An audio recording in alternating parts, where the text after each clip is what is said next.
Representation of vectors, यानी हमारे पास जो वेक्टर्स होते हैं, बात हम जानते हैं कि ये ऐसी फिजिकल क्वांटिटीज होती हैं जिनको डिस्क्राइब करने के लिए मैग्नीट्यूड के साथ साथ डायरेक्शन की भी जरूरत पड़ती है। अब इनको ग्राफिकली कैसे रिप्रेजेंट करेंगे, इसको हम समझते हैं। जैसे हमने कहा जी, फोर्स हमारे पास एक वेक्टर क्वांटिटी जो कि एक खास डायरेक्शन में हम इसे अप्लाई करते हैं।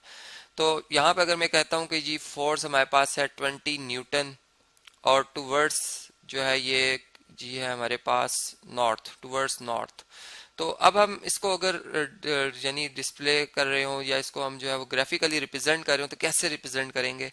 अब यहाँ पर हम इस बात को समझते हैं। देखिए, सबसे पहले हम जैसा हम प्लेन की बात करते हैं, कार्टेशियन प्लेन की बात करते हैं, हमारे पास एक हमारा स्टार्टिंग पॉइंट होता है। और स्टार्टिंग पॉइंट जो है वो हम जिसको हम कहते हैं जी ओरिजिन भी कह सकते हैं, अगर मैं एक्स एक्सिस और वाई एक्सिस के हवाले से बात करूं।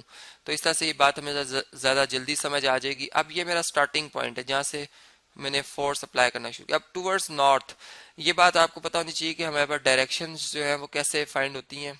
अगर हम अपने स्टार्टिंग पॉइंट से राइट साइड पे मूव करते हैं तो ये हमारे पास जी ईस्ट डायरेक्शन होती है, और अगर लेफ्ट पे आते हैं तो ये हमारे पास वेस्ट डायरेक्शन होती है। इसी तरह यानी मशरिक और मगरिब, और अगर ऊपर की तरफ चलते हैं हम तो ये हमारे पास नॉर्थ, और अगर नीचे की तरफ आते हैं तो ये हमारे पास जो है वो साउथ डायरेक्शन होती है।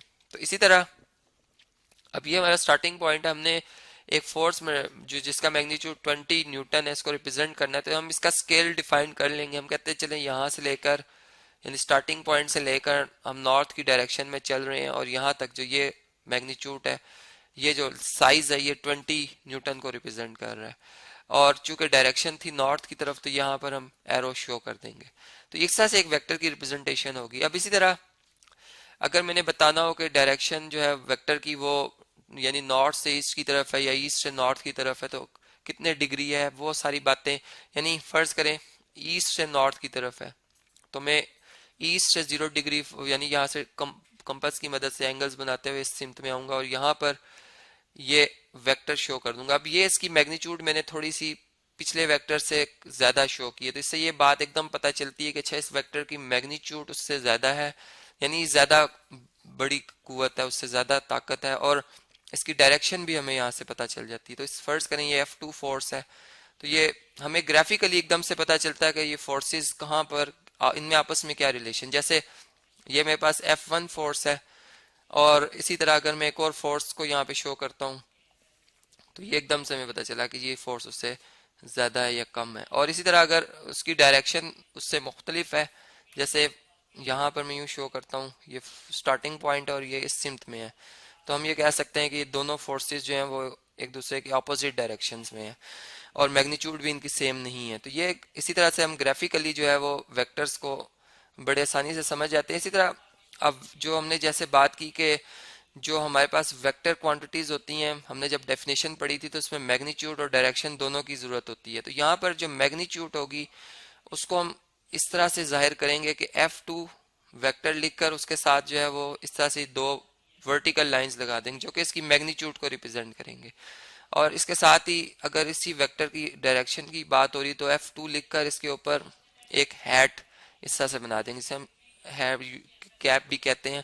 तो ये हमारे पास जो है ये इस वेक्टर की डायरेक्शन को शो कर रहा है, और जो वो है दूसरी जो मैंने भी इसकी जिसका प्रोडक्ट ले रहा हूँ वो इसकी मैग्नीट्यूड को या साइज को रिप्रेजेंट कर रहा है। अब इसी बात को आप ऐसे भी जाहिर कर सकते हैं कि अगर वेक्टर की मैग्नीट्यूड रिप्रेजेंट करनी है तो आप सिंपल जैसा मैंने भी लिखा कि F2 वेक्टर, इसके ऊपर एरो ना भी शो करें, आप एक बार लगाएं और इसके दोनों तरफ जो है वह वर्टिकल लाइन लगाते हैं, ये भी मैग्नीट्यूड को रिप्रेजेंट करता है। या सिंपल आप F2 लिख दें तो ये वेक्टर की मैग्नीट्यूड ही को रिप्रेजेंट कर रहा होता है। लेकिन जब हम वेक्टर की बात करते हैं तो वेक्टर जो है इसको जाहिर करने के लिए इसके ऊपर भी बार लगाई जा सकती है, सिंपल इसके नीचे भी बार लगाई जा सकती है, या फिर हम यूं भी कर सकते हैं कि इसके ऊपर बार लगाकर एरो भी शो कर दें, या फिर हम इस तरह से भी कर सकते हैं कि जो हमारे पास वेक्टर है इसके यानी इसको हम बोल्ड कर दें, F लिख के इसको मार्कर की मदद से, जिससे हमारे पास पेन और मार्कर में खास डिफरेंस होता है निब साइज का, तो इससे लिखेंगे तो एकदम से